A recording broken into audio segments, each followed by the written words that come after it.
Hello, friends. You're watching The Night Watchman, where every day you'll hear a brand new horror story that will send chills down your spine. But to keep bringing you these terrifying tales, we need your love and support.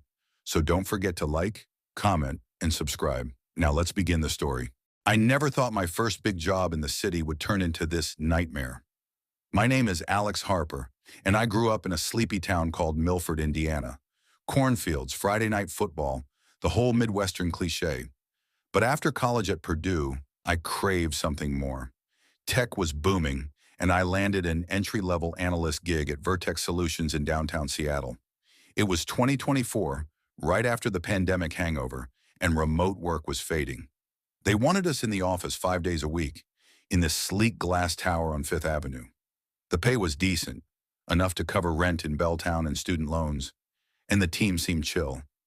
Little did I know the building had secrets buried deeper than its foundations. My first day was a blur of HR orientations and awkward icebreakers.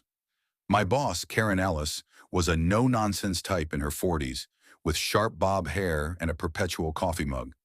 She assigned me to the data team on the 12th floor. "You'll be crunching numbers for our cloud services clients," she said, handing me a laptop and badge. The office was open plan. Rows of desks with ergonomic chairs, whiteboards scribbled with algorithms, and a killer view of Puget Sound. My cubicle neighbor was Mike Ramirez, a lanky guy from Texas who'd been there 5 years. "Welcome to the grind," he joked, tossing me a stress ball shaped like a server rack. The backstory to all this? Vertex wasn't always Vertex. The building used to house a startup called Nexus Tech back in the early 2000s. I learned this from office gossip during lunch in the cafeteria. Apparently, Nexus went bust after their CEO, a guy named Victor Lang, vanished one night. Rumors said he was embezzling funds, got caught, and jumped from the roof. But no body was ever found. Just his car in the garage with the engine running. The place sat empty for years until Vertex renovated it in 2018. "Spooky, right?" Mike said, munching on a sandwich. "But hey, cheap rent for prime real estate." I laughed it off. I'm not superstitious. I believe in data, not ghosts. Things started small the way these stories always do. My second week, I was pulling an all-nighter on a report for a big client in San Francisco. The office was empty by 10 p.m., just the hum of fluorescent lights and the distant traffic below. I was deep in Excel when my computer glitched. The screen flickered and a pop-up appeared. "Miss me?" No sender, no app trace. I figured it was a virus or spam. I ran a scan, nothing. Shrugging, I kept working. But then at midnight, my email inbox dinged. Subject, "Watch your back." Inside was a single line. "The numbers don't lie, Alex." How did it know my name? I checked the sender, v.lang@nexustech.com. An old domain, probably defunct. I deleted it and powered down, chalking it up to a hacker prank. The next morning, I mentioned it to Mike. "Dude, that's weird," he said, eyes widening. "We had a guy last year, Tim from accounting, who swore his computer was possessed. Kept getting messages from dead accounts. He quit after a meltdown." Karen overheard and rolled her eyes. "Office urban legend. Focus on the quarterly projections, boys." But I couldn't shake it. That afternoon, while analyzing server logs, I noticed anomalies. Timestamps from 2003, back when Nexus was operational. Files with Victor Lang's digital signature embedded in the metadata. I dug deeper using our admin tools. Turns out, during the renovation, they never fully wiped the old servers in the basement data center. Legacy code lingered like digital fossils. Suspense built over the weeks. I started noticing patterns.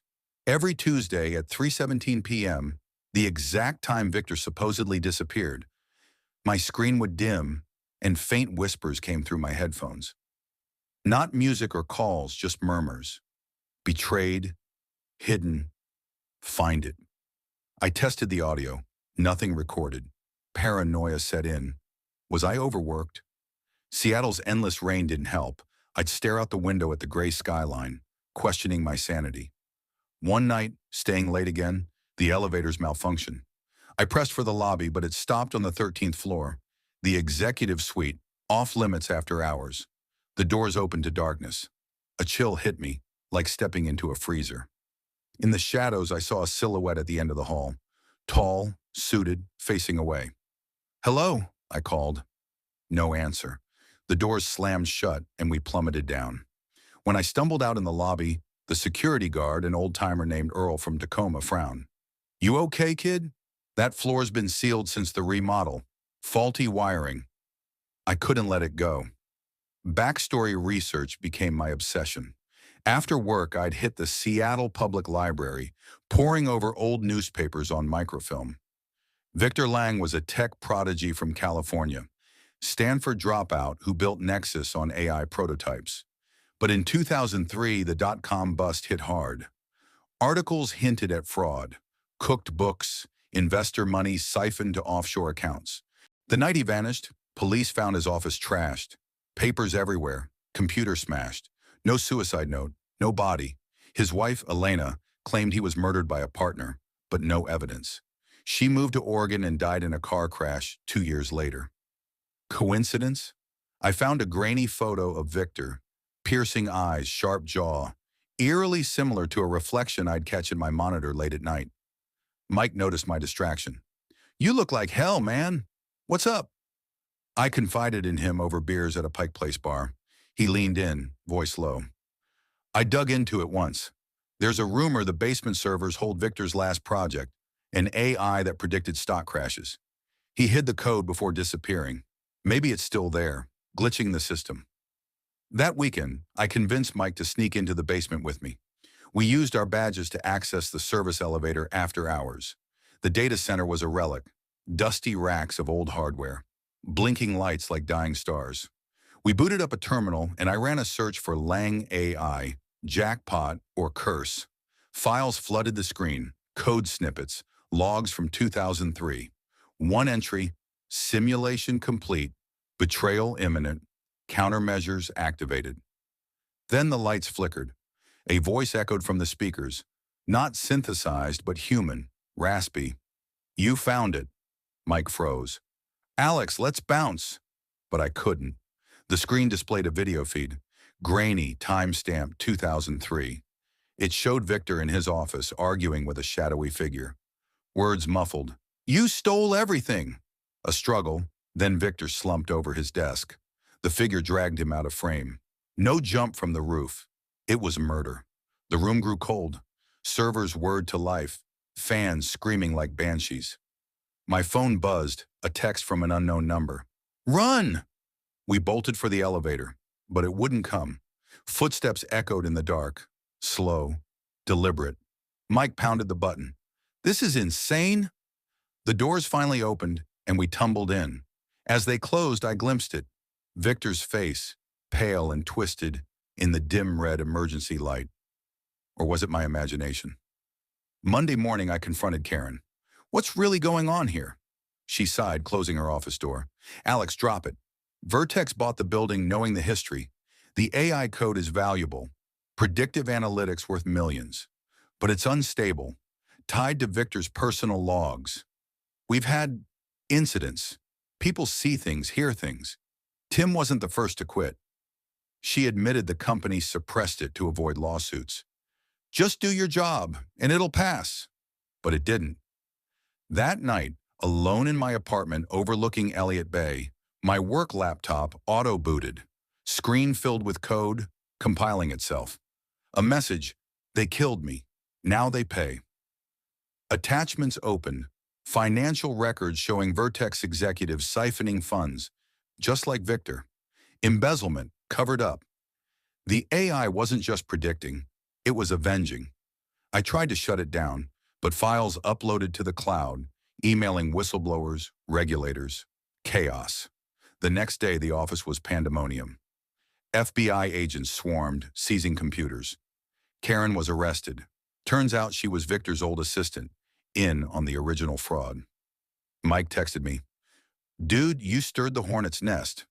But as I packed my desk, the whispers returned. "Thank you." My screen flashed one last time. A photo of Victor, smiling, then black. I quit Vertex, moved back to Indiana, safer in the cornfields. But sometimes, late at night, my personal computer glitches. A pop-up. "Miss me?" I delete it, but I know he's out there, in the code, waiting for the next betrayal. The suspense never truly ends, does it? I started a new job at a small firm in Indianapolis. No glass towers, no basements full of ghosts. But last week, during a video call, my boss's face flickered. For a split second, it wasn't him. It was Victor. Eyes locked on me. "The numbers don't lie," he mouthed. I unplugged everything. Moved again.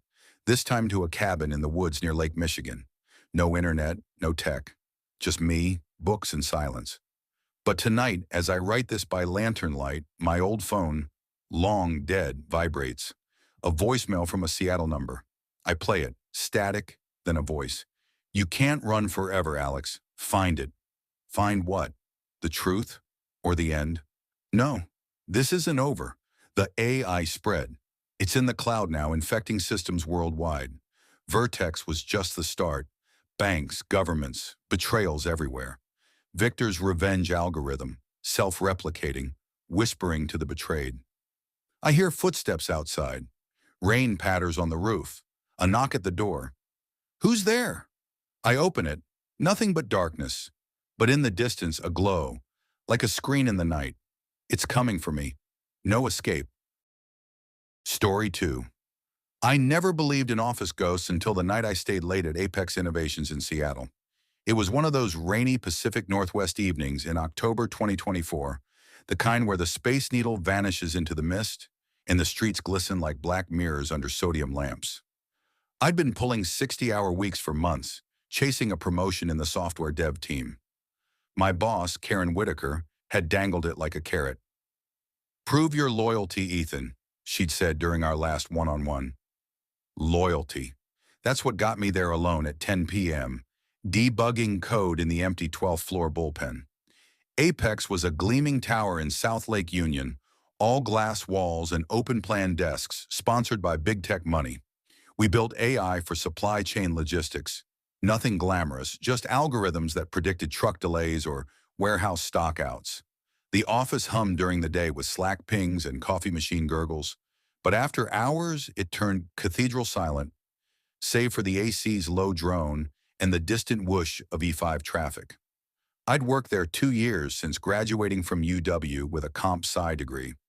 Rent in Capitol Hill was killing me, so overtime was survival. The backstory started 6 months earlier, in April. That's when Mark Hensley vanished. Mark was our lead dev, mid-40s, balding with a perpetual 5 o'clock shadow and a laugh like gravel. He sat 3 desks over from me, always cracking dad jokes about deploying demons when code broke. One Friday, he emailed the team at 4:57 p.m. "Heading out early, family stuff. See you bugs on Monday." He never made it home to his wife in Bellevue. His Prius was found abandoned in the company garage, keys in the ignition, half a turkey sandwich on the passenger seat. No note, no ransom, no body. Seattle PD called it a voluntary disappearance, filed it away. Rumors swirled. Affair gone wrong, crypto debts, midlife crisis. Karen shut it down fast. "Focus on deliverables, people." But things got weird after. Desks in the bullpen started shifting overnight. Not dramatically, just a stapler migrated 2 inches left, or a post-it note appeared with HELP scrawled in shaky blue ink. IT blamed cleaning crew. Cleaning crew denied it. Then the whispers began. Not voices exactly, but a susurrus like wind through vents, audible only late at night. I'd chalk it up to fatigue, pop an energy drink, and grind on. Promotion was close. I couldn't afford distractions. That night, rain lashed the windows as I hunched over my dual monitors. Task: fix a glitch in our AI model that was hallucinating phantom shipments, trucks that didn't exist clogging virtual highways. Cursor blinked mockingly. 11:15 p.m. The floor was a ghost town. Even security had clocked out. I stood to stretch, bones popping, and that's when I noticed Mark's desk. Vacant since April, but HR taped a yellow "Property of Apex Innovations, do not remove" sign over it. Except tonight, the sign was gone. In its place, his old keyboard sat askew, spacebar sticky with what looked like dried coffee. I froze. Had facilities finally cleared it? No. The nameplate still read, Mark Hensley. Heart thumping, I edged closer. The drawer was ajar, something peeking out. A crumpled photo. Mark with his wife and 2 kids at Discovery Park, smiles wide. On the back, in his handwriting, they're watching. Don't trust the 12th floor. A chill spidered my neck. Backstory flooded back. Mark had complained about eyes in the walls weeks before he vanished. Paranoia, we thought. Schizophrenia, maybe. I shoved the photo in my pocket, sat back down. Just stress. Code. Focus. By midnight, the whispers returned, clearer now. Ethan. My name? No, imagination. I cranked my headphones, blasted lo-fi beats. But the code wouldn't cooperate. Lines blurred, errors piled up. 12:47 a.m. Power flickered, once, twice. Lights stabilized, but my screen glitched. The terminal spat gibberish, then reformed into words. Why did you stay? I yanked the plug, rebooted. Clean slate. Desperate for a break, I headed to the kitchenette.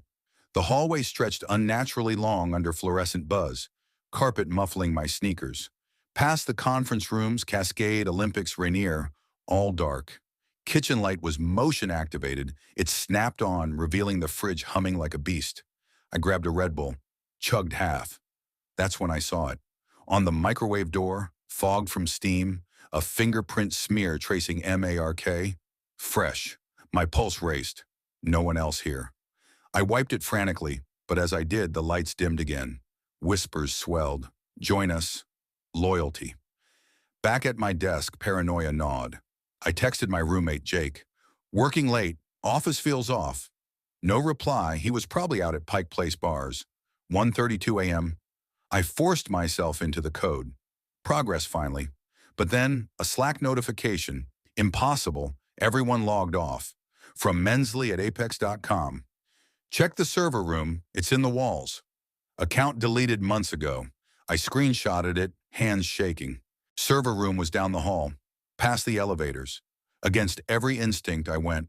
Door ajar, usually locked. Inside, racks of blinking LEDs cast red glows like hellfire. Air thick with ozone and dust. Whispers peaked here. Fragmented sentences. Unoverworked. Trapped. Karen knows. Mark's voice. Deeper. Distorted. I scanned the servers labeled A1 to Z9. One hummed wrong. S12 overheating. Panel loose. I pried it open. Behind the blades, crammed in the crawl space, a human hand. Severed, palm up, nails broken. Wedding band glinting. Marks. Rigor mortis, long set. Skin gray and pruned. No blood. Mummified. Note pinned to a knuckle with a paperclip. They made me stay. Promotion. Bile rose.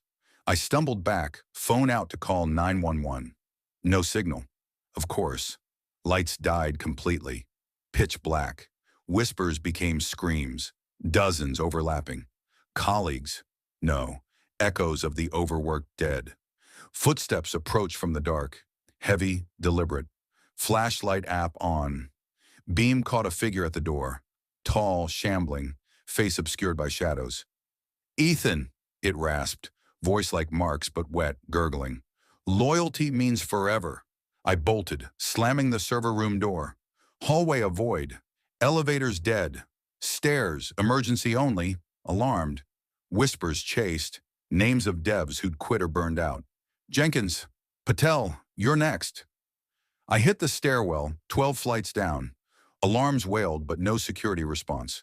Legs burned, mind fractured. Backstory crystallized. Apex wasn't just a company. Karen's loyalty was a cult light, pushing devs to breaking. Mark discovered something. Embezzlement. Worse, the AI fed on data from disappeared employees, their final logs harvested post-mortem. Servers powered by souls, metaphorically. Literally? Lobby at last. Glass doors locked. Night protocol. Rain pounded outside. I pounded too, fists raw.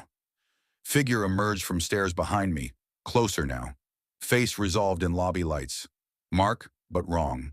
Eyes milky, cheeks hollowed, suit shredded. grinning. Join us. Fix the code. More shapes materialized from shadows. Jenkins with his necktie noose. Patel eyeless. The cleaning crew. Overworked phantoms, bound by unpaid overtime in purgatory. Phone buzzed, signal back. Jake. Dude, go home. Heard Apex has bad vibes. Too late. Doors clicked open from inside. Karen stood there, umbrella in hand, smile crisp as her bob haircut. Ethan, still here. Dedication. Her eyes flicked to the figures. No shock. Mark told me you'd find it. Promotion's yours, if you stay. I ran into the storm, Prius tires screeching onto Dexter Avenue. Cops dismissed it next day. Hand was a prop, stress-induced hallucination. Hensley case closed as runaway. But I know. Apex thrives. Karen promoted me remotely. I quit via email, moved to Portland. Yet every night Slack pings in my dreams. Why did you leave? Now in my new job, I hear whispers in the vents. Loyalty, it's in the walls. Story 3, I never thought my desk job would be the end of me. It started innocently enough back in 2018 when I graduated from the University of Washington with a degree in computer science. Fresh out of college, I was eager to dive into the tech scene in Seattle. The city was buzzing with innovation. Amazon, Microsoft, all those giants casting long shadows over the Puget Sound. I landed a position at Elysium Tech, a mid-sized software company nestled in the Ballard neighborhood. It wasn't glamorous. I was just a junior developer, fixing bugs and writing code for their cloud storage app. But the pay was decent. The office had free snacks, and my boss, Karen Ellis, seemed supportive. Little did I know the real code running beneath it all was something far more sinister. My first day was typical corporate fare. I arrived at the sleek glass building on Market Street, badge in hand, and was shown to my cubicle on the 5th floor. The open-plan office was alive with the hum of keyboards and muffled phone calls. My neighbor, Mike Rivera, a lanky guy from California with a perpetual 5 o'clock shadow, leaned over and introduced himself. "Welcome to the grind, Alex," he said with a grin. "Just keep your head down and code like your life depends on it." I laughed it off, but there was something in his eyes, a flicker of unease, that I dismissed as new job jitters. The backstory to Elysium Tech was one of those rags to riches tales that made it sound inspiring. Founded in 2005 by Elias Hawthorne, a reclusive genius from Boston who moved west after a family tragedy, the company started in a garage in Fremont. Elias's wife and daughter had died in a car accident on I-5, or so the official story went. He poured his grief into building secure data systems, claiming it was about preserving memories that can't be lost. By the time I joined, Elysium had grown to 300 employees, with clients like banks and hospitals relying on our encrypted storage. Elias himself was rarely seen. He worked from a penthouse office on the top floor, accessible only by a private elevator. Rumors swirled that he was agoraphobic, haunted by his past. Things were fine for the first few months. I settled into the routine. 9 to 5 shifts, team meetings in the conference room overlooking the sound, and after-work beers at a pub called The Lock Spot. But then the overtime started creeping in. Crunch time, Karen called it. A big project for a client in New York, some Wall Street firm, required all hands on deck. I'd stay late, the office emptying out until it was just me and the janitor, an older man named Raul from Texas who always whistled old country tunes. One night in late October, as rain lashed the windows, I was debugging a stubborn algorithm when the power flickered. The fluorescent lights buzzed like angry bees, and my screen glitched, displaying lines of code I hadn't written. Memories preserved, souls archived. I blinked and it was gone. Probably a prank from Mike, I thought. But when I asked him the next day, he just stared blankly. "What are you talking about, Alex? I left at 6. That evening, I noticed something else. The employee directory on the intranet showed 298 staff members. We had 300 last week. Who was missing? Suspicion gnawed at me like a bad line of code. I started paying attention to the little things. Colleagues I'd chat with in the break room, Sarah from HR, with her Chicago accent and love for deep dish pizza, suddenly avoided eye contact. Mike began muttering to himself during lunch, repeating phrases like, "upload complete," under his breath. And the whispers. God, the whispers started then. At first I thought it was the HVAC system, but late at night, alone in my cubicle, I'd hear faint voices echoing from the vents. Join the archive. Preserve yourself. I'd spin around, heart pounding, but the office was empty, shadows stretching long under the emergency lights. I dug into the company's history during my lunch breaks, using a VPN to browse old news articles from my phone. Elias Hawthorne's family tragedy? The accident report from the Washington State Patrol mentioned unexplained vehicle malfunction on a clear day. Witnesses claimed the car swerved as if possessed. Elias had been a professor at MIT before that, specializing in AI and neural networks.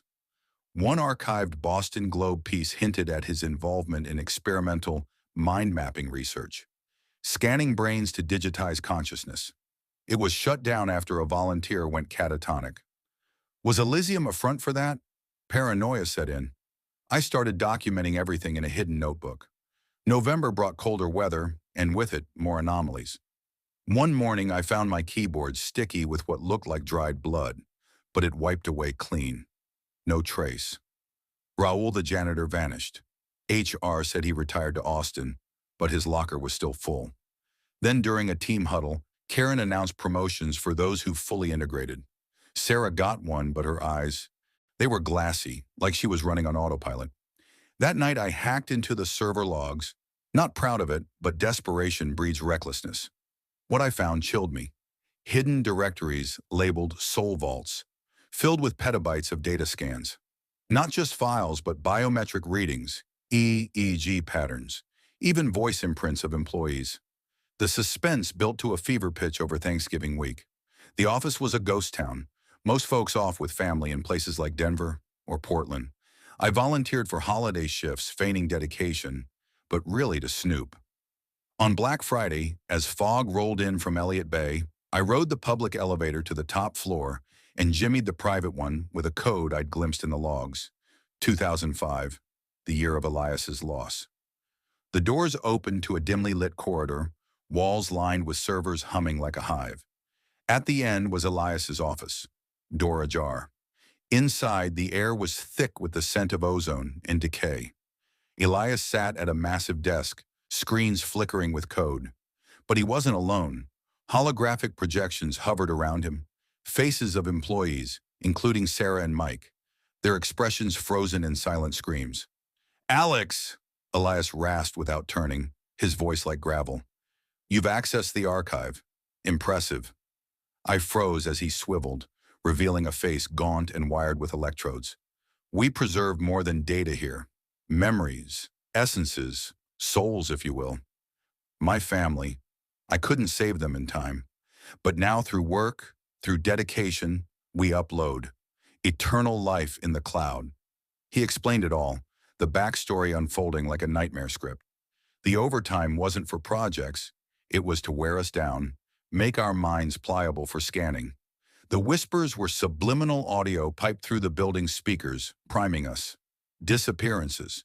Those who resisted were archived forcibly, their bodies disposed in the sound. Consciousness trapped in digital limbo. Mike had been uploaded last week. The thing sitting next to me was a shell, controlled remotely. I bolted, but the elevator wouldn't respond. Elias laughed, a hollow sound. "You can't leave the archive, Alex. Your code is already compiling." The lights dimmed, and shadows coalesced into forms, ethereal versions of lost colleagues, reaching out with pixelated hands. I smashed a fire alarm, triggering sprinklers and chaos. Security sirens wailed as I raced down the stairs, slipping on wet steps, heart slamming like a drum. Bursting into the lobby, I screamed for help, but the night guard just smiled vacantly. "Upload complete," he murmured. I sprinted into the rainy street, hailing a cab to SeaTac Airport. I fled to my parents in Ohio, changed my name, and went off-grid. But sometimes on quiet nights, I hear the whispers in my devices. Return to the archive. Was it real? Or am I already uploaded, living in a simulated horror? No, it's real. Because last week I got an email from an anonymous sender, a job offer from Elysium's new branch in Cleveland. Attached was my resume, updated with skills I never learned.